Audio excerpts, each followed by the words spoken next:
What if the Mongols conquered Europe? It's one of the greatest what-ifs in history. Imagine a world where the Mongol Empire, already the largest contiguous empire in history, extends its grasp all the way to Europe. How would that have changed the continent and the world? Europe narrowly avoided total Mongol domination in the 13th century. But what if the Mongols hadn't turned back? What if their army didn't retreat after the death of the Great Khan? Would Europe have fallen? Or would the Mongols have finally met their match in the West? The Mongols weren't just conquerors, they were a force of nature. With their lightning-fast cavalry, expert archery, and unparalleled strategy, they could overrun entire armies before anyone knew what had happened. They had already crushed the Song Dynasty in China, marched through the Middle East, and decimated Russia. Europe was next on their list. By the time they reached Hungary in 1241, the Mongols were unstoppable. Their forces had already destroyed Poland and obliterated parts of the Balkans. The Mongols didn't just fight, they made war an art. Their strategy was so effective that even the best European knights couldn't stand up to them. The Mongol cavalry could outmaneuver and outlast anything Europe could throw at them. And it wasn't just about brute force, it was their ability to adapt and innovate that made them so deadly.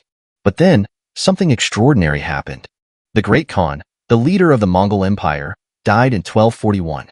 And instead of pressing their advantage, the Mongols retreated. Their empire, divided into multiple Khanates, was thrown into disarray as the leadership convened to choose a successor. Europe got lucky.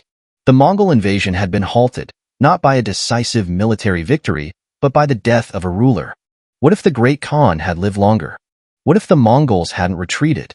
Let's imagine an alternate timeline where Ogdi survives, and the Mongols press on with their campaign across Europe. The first major obstacle the Mongols would face would be the powerful kingdoms of Central Europe, particularly Hungary and Poland. These were large, well-defended kingdoms with experienced knights and armies. But the Mongols had already proven they could defeat such forces. In 1241, they had already defeated the combined armies of Hungary and Poland at the Battle of Mohi.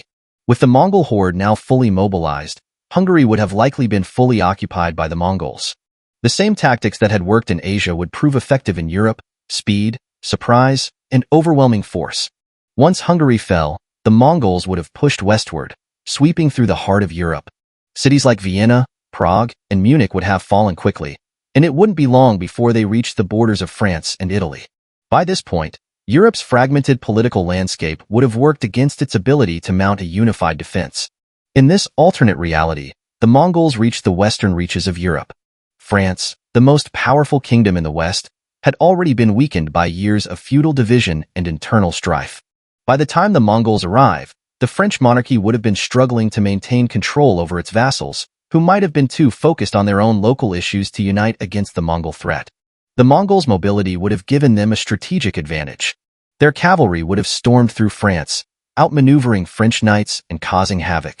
Even if France had managed to rally its forces, the Mongol military's ability to strike swiftly and withdraw would have left them reeling.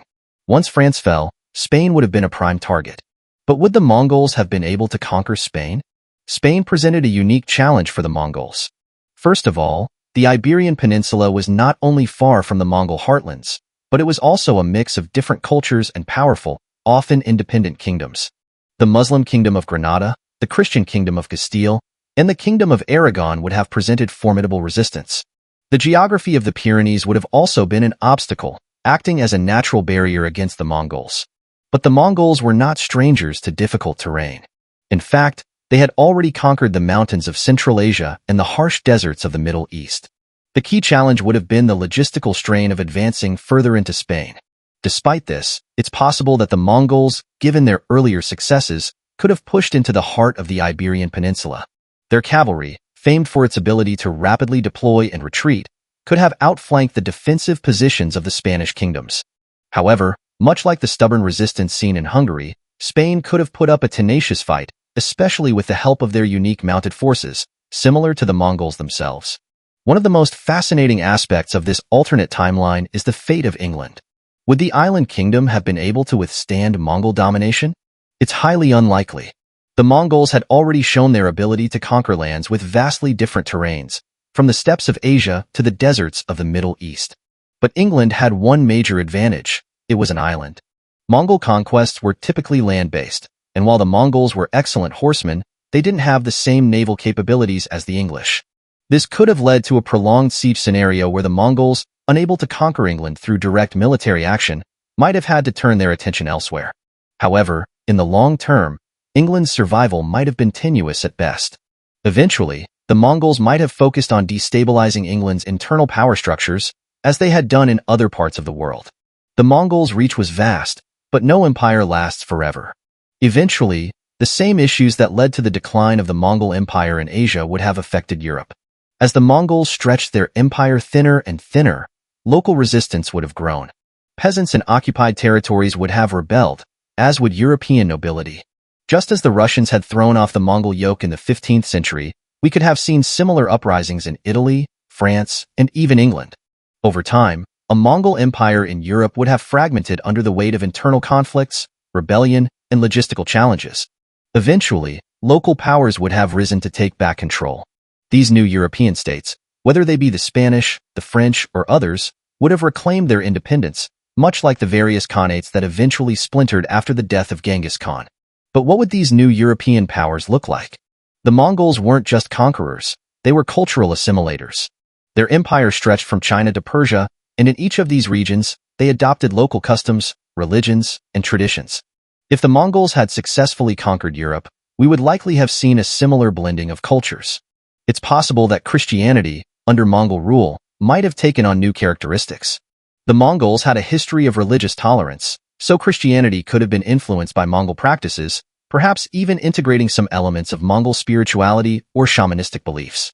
This could have led to a very different form of Christianity from the one we know today. When the Mongols eventually lost control of Europe, the political landscape would have been vastly different. Instead of the fragmented feudalism that characterized medieval Europe, we might have seen the rise of more centralized states. This could have set the stage for earlier forms of absolute monarchy or even the beginnings of the modern nation-state. While the Renaissance might have been delayed or altered, the lasting effects of Mongol rule would have had a profound influence on European politics, economics, and culture. Gunpowder, bureaucracy, and trade would have spread rapidly across the continent, changing the course of European history in ways that are hard to predict. Fast forward to the modern era. A Mongol-dominated Europe would have left an indelible mark on the world we know today. Europe might have been a gateway for Eastern ideas, including gunpowder, astronomy, and medicine. The influence of Mongol governance might have spread to the Americas and Africa, creating a world where Eastern and Western cultures coexisted in ways we never imagined. In the end, we might have seen the rise of a completely different global power structure, with Europe at the center of a Mongol-led world. Would the Mongols have been able to hold onto their empire in Europe for long? Or would they have faced the same fate as so many other empires before them? Fragmentation and rebellion. Thanks for joining me on this deep dive into history's greatest what-if. What do you think? Could the Mongols have conquered Europe for good? How would it have changed the course of history? Drop your thoughts in the comments below, and don't forget to like and subscribe for more fascinating dives into history's mysteries.